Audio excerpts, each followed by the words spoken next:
Documentary filmmaking, setting up lighting, which is pretty typical, and setting up audio, which is pretty typical, and running a camera, which is pretty typical, and yeah, I don't know, it's pretty fun.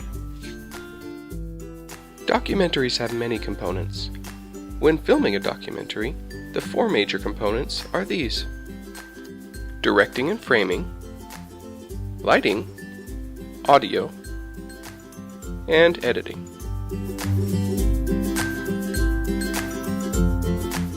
So as far as directing a documentary, I think it's important to have somewhat of an idea of what you want, but obviously, initially you can't have a full story.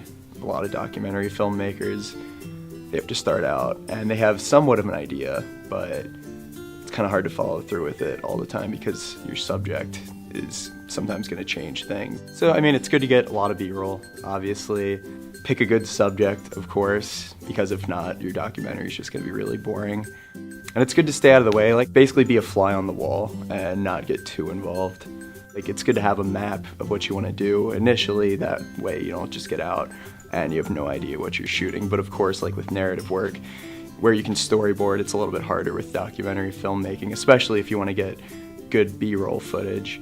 It really just depends on your subject, honestly.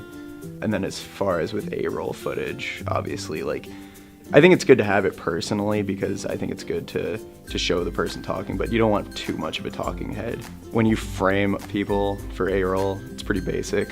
Keep the eyes in the top third and all that jazz, and, you know, make sure the headroom is good and there's not too much nose room.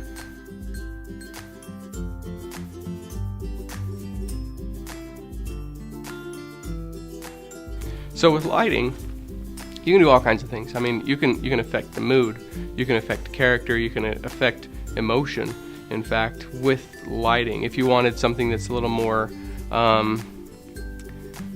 dastardly looking, then you would take away the fill light and have a lot of dark shadows cast on the face, and maybe shoot from a lower angle as well. But just the lighting makes you recognize that that's a bad person, or that's a bad thing, or there's some emotional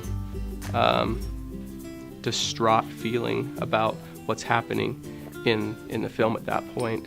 So really you can affect all kinds of things with lighting, be it purposeful or not. So you really need to watch what you're doing with the light when you're setting up to make sure that you're portraying exactly what you want to portray in your film.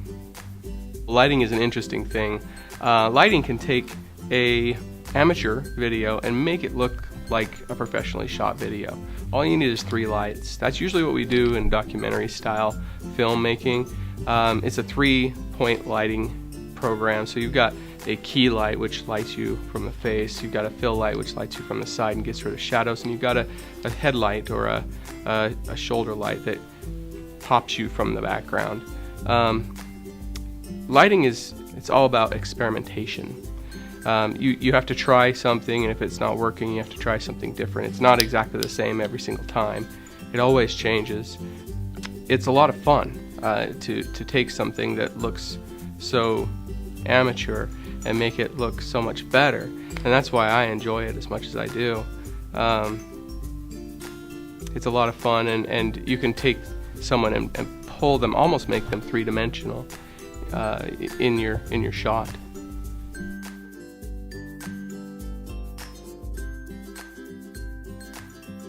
Audio, surprisingly, is actually one of the more important parts of any video production.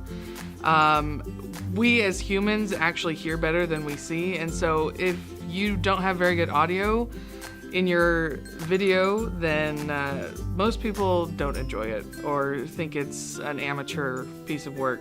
Especially in documentary, you really want to have multiple audio inputs. In this case, we have both a boom microphone and an onboard mic for our behind-the-scenes camera.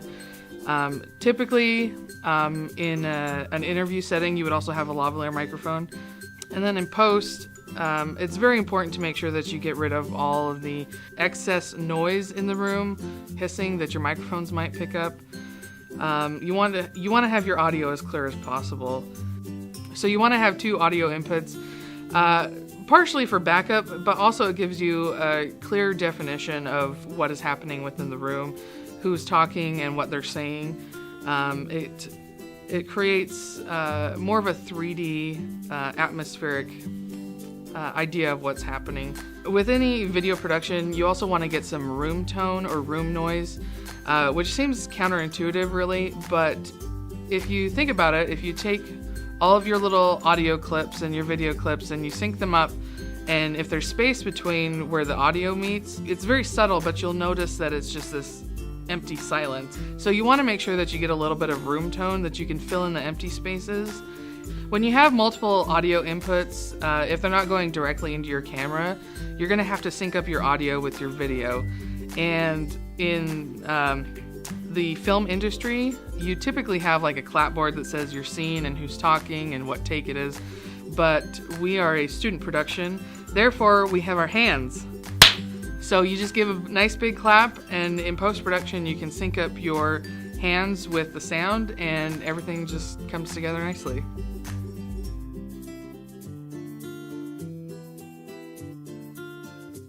So editing is pretty integral to the filmmaking process as a whole, essentially because when you put it all together, you need to be able to have some sort of platform to like sync it all properly. And editing is really important because if you have any cuts in your interview when you're talking to someone, or anything that you want to hide, you can put B-roll over those cuts and be able to kind of mask the fact that you're cutting apart the interviews and splicing them together. That gives it really more of a professional feel rather than seeing all of the like jumps when you're talking to someone. You're able to mask those essentially with all of that B-roll that you've had. With editing, there are several different platforms that you can look to in order to splice your video together. One of the more common ones is Final Cut Pro. So there are lots of different, I guess, more high-tech editing platforms where you're able to do exactly what you want, and it's not as clunky, not as many weird interface problems. One really good example of this is Adobe Premiere. It has more options if you know how to use it properly. Another big role that editing plays in the filmmaking process is getting rid of all of the ums and does and uhs that everyone uses in their daily speaking language, intonations basically. Editing is really integral in being able to cut those out and make the video seem seamless. And that way, at the end of the production, when you're done with the entire editing process, the video will seem very seamless and as if the editor wasn't even a huge part in the production, because it just seems so fluid and flowing really well, so that there aren't any big jumps that call attention to the fact that the film was edited.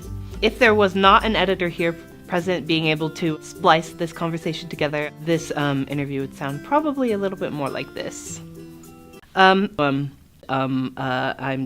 think editing is really important in putting together a production because you can add sort of an overall mood or tone to your piece and just influence the feel of the production as a whole. There are multiple ways you can do this. You can really do it through adding music, adding filters, color correcting, putting in all of those different things to maybe make the production seem lighter or happier. You're going to add happier music. You're going to correct the colors in such a way that it brings out more bright and vivid colors rather than a sort of like dark and dismal filter that you might apply to a horror movie that you're filming. Using these 4 concepts in creating a documentary will increase your odds of success on any project that you're working on.